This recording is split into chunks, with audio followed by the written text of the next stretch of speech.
Vaccinations for the 5 to 11 age group have been postponed to next week after delays in the shipment of Pfizer vaccines.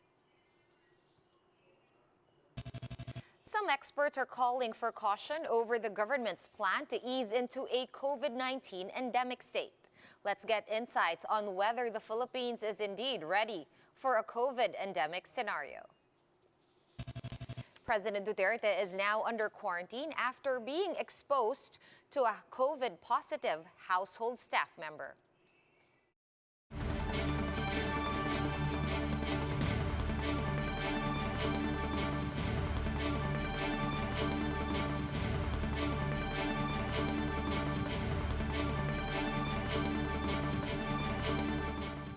Fast, focused, and fearless. Here's a roundup of stories we're watching now. I'm Sean Yao. The government is now working on a COVID-19 pandemic exit plan after the peak of the Omicron variant surge. To give us his insights, we have molecular biologist and OCTA member, Father Nick Austriaco, joining us over Zoom. Father Nick, there seems to be a rush to enter the so-called COVID-19 endemic state. Are we actually ready for this? And is it actually safe enough to assume that we are indeed at this phase? Good evening, Sean. Thank you for inviting me this evening. Well, I think what you're seeing throughout the world is this realization that after the Omicron wave passes, a population has significant immunological memory that makes it easier for us to imagine entering a time where the pandemic will be relatively mild, which is why I think the Philippines is joining countries around the world to try to imagine moving our people from a state of crisis to a state of responsibility and control in anticipation of a time where we will live with the virus for the foreseeable future. Right, this makes me have to ask Father Nick, can we go back to the way things used to be? Or is there really going to be, we've been slinging around this term new normal. Is it really going to be a little bit different? And if so, what major changes should the public expect in terms of new restrictions that we have to take as, just a part of daily life once we are indeed at that endemic stage? So, the transition, so we are transitioning now from a pandemic to an endemic stage, and it's not clear how long this transition will be. So you have to distinguish the transition to this final endemic stage. In the final endemic stage, what you will see is really what you see with flu, where there will be surges of flu season during a particular few months during the year. We would have something similar, a COVID season. At that point, vulnerable people would be encouraged to be boosted or vaccinated. We may even have to return to masks for a brief period of time if there is a spike in cases. But the idea here is that we are moving to a stage where our society learns to live with the virus and not be in a constant state of crisis.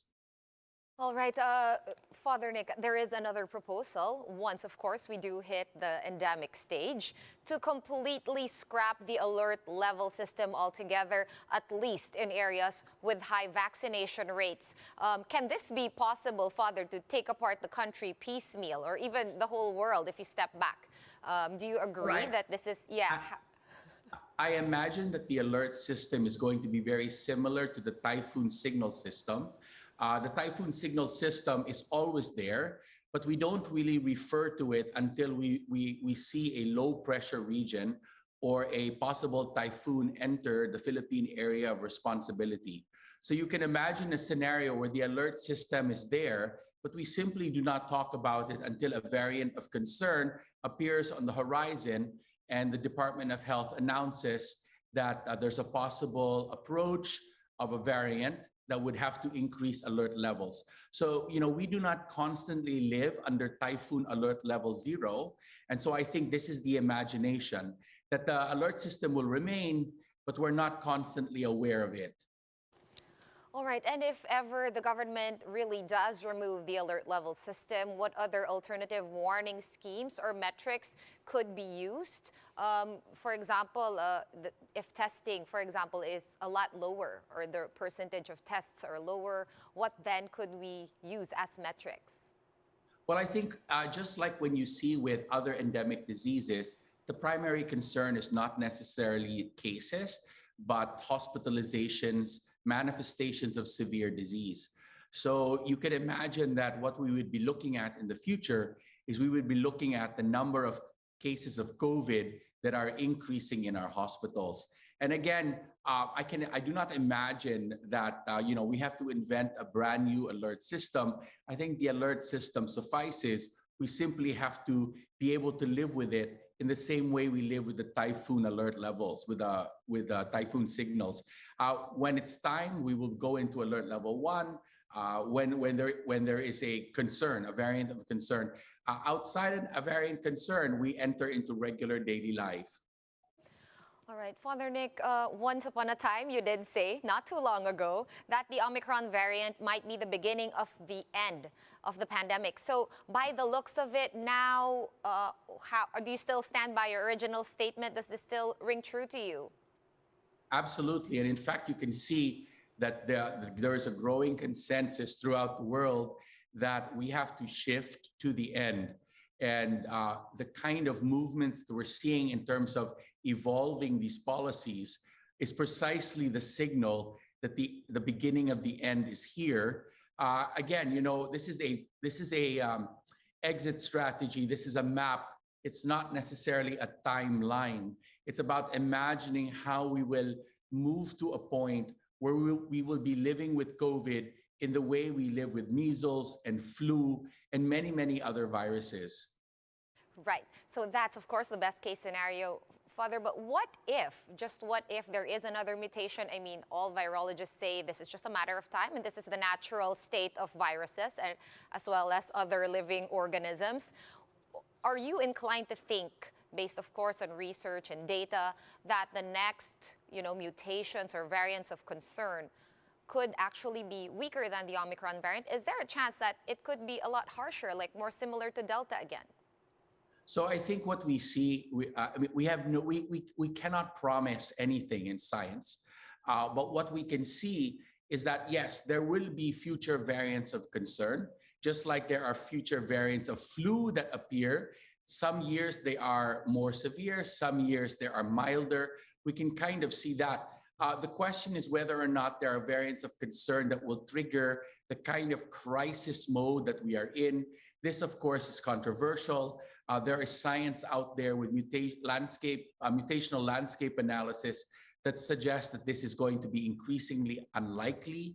But like all things of science in the pandemic, everything is relatively recent, and so there's going to be a different opinion. However, I think it's important to point out that variants of concern, variants of any viral illness is commonplace, as you point out. And this is why I can imagine that the alert signal will be there so that if there is a true variant of concern, one that would be more severe than Omicron, then we would simply raise the signal, raise the alert level in order to prepare for its arrival, and then lower those signals as the wave passes in the same way we work with a typhoon. All right, I really like that analogy with the typhoon signals. Father, what are your projections in terms of our COVID-19 trend here in the country? Is it following sort of how you saw it would play out based on how it played out in other countries as well? And if so, can we really sort of start going into that endemic stage by the end of February? Well, what you're seeing here is what we're seeing in many other countries. There has been a dramatic plunge in numbers. In at least here in the NCR, and there are other regions around our country that are following suit. And so these numbers, given the significant population protection that we expect after the Omicron wave passes, we would expect that these numbers will continue to plummet, and that at some point shortly, we would be able to see the numbers that we saw at the beginning of December. And so our country has to begin to transition to alert level 1. We have never experienced that. We don't really know what it looks like. And so we as a country and as a people have to prepare for that. We have to return our children to schools. We have to return our workers to their office. And we have to return our consumers to the market. And those three different aspects are what's going to have to help us to imagine not only the next few months, but really the next year, as we hopefully for Christmas this year, have the kind of Christmas that we were used to prior to COVID-19. All right, I like Christmas as sort of a medium-term goal. Thank you so much for your time and insights, Father Nicanor Austriaco, member of You're the welcome. Research. God bless you. Thank you, and God bless you too, Father. And the vaccination of children aged 5 to 11 that was initially scheduled to begin tomorrow, February 4, has been pushed back. The Health Department rescheduled the vaccine rollout for this age group to February 7 to give way for preparations and distribution concerns. COVID-19 response advisor Vince Dizon says logistical issues delayed the arrival of the FDA-approved Pfizer vaccines to be used specifically on pediatric inoculations. Nakatanggap ang DOH ng email galing sa logistics provider, yung DHL, na nagkaroon ng konting aberya sa transport ng vaccines natin na 5 to 11. I think may naging problema sa aircraft. And President Duterte is now under quarantine after being exposed to a COVID-positive household staff member. Acting Palace spokesperson Carlo Nograles said the president has already tested negative for COVID-19 in 2 tests. However, he is still being monitored for symptoms. Nograles also confirmed reports that Duterte had visited Cardinal Santos Medical Center but clarified that this was just for the president's routine medical checkup. Some officials are proposing to make booster shots a requirement for entering establishments. Mon Galvez with the rest of the details. Trade Department officials inspected various leisure establishments in a mall in Mandaluyong. This is after restrictions were loosened as Metro Manila reverted to Alert Level 2. The DTI inspected restaurants and leisure establishments. Under Alert Level 2, people, vaccinated or not, can go out more freely just like in malls. But MMDA earlier clarifies that LGUs or establishments still have a say on whether or not they will require vaccination cards upon entry. Some establishments are still being cautious. Sa amin po, hindi pa rin po namin na-allow hanggat hindi po siya fully vaccinated. Basta fully vaccinated po yung bata, allowed po namin. The DTI agrees that vaccine cards should still be a requirement in establishments to ensure safety.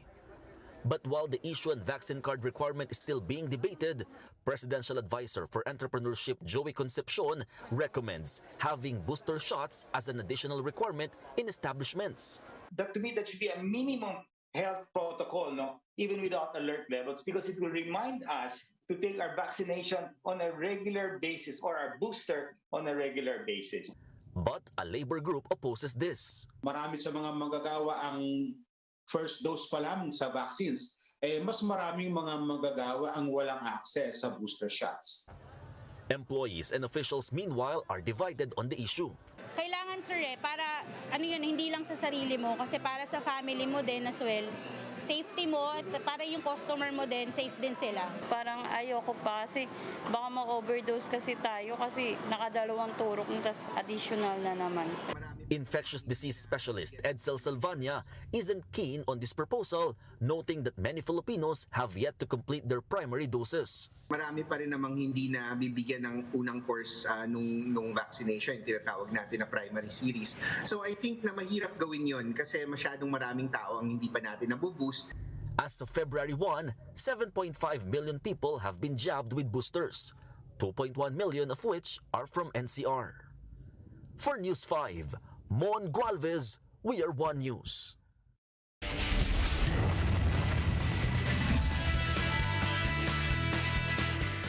The Philippine women's football team bowed out of the AFC Women's Asian Cup contention after losing to South Korea. South Korea dominated the ball in the first half and jumped to an early 2-0 lead after goals in the 4th and 34th minutes. The Philippines had chances in the second half but could not convert. The semifinals appearance was the country's best finish in the tournament. Despite the loss, the Philippines maintains its slot in the FIFA World Cup in 2023 after beating Chinese Taipei last Sunday. For more updates, visit News 5, the Philippine Star, and Business World online. Visit our website, onenews.ph, for more in-depth analysis. You can also catch One News on the Signal Play app. Register for a free account at www.signalplay.com and stream One News Live anytime, anywhere. Masks on, wash hands, and stay safe, Philippines. I am Sean Yao. We are One News.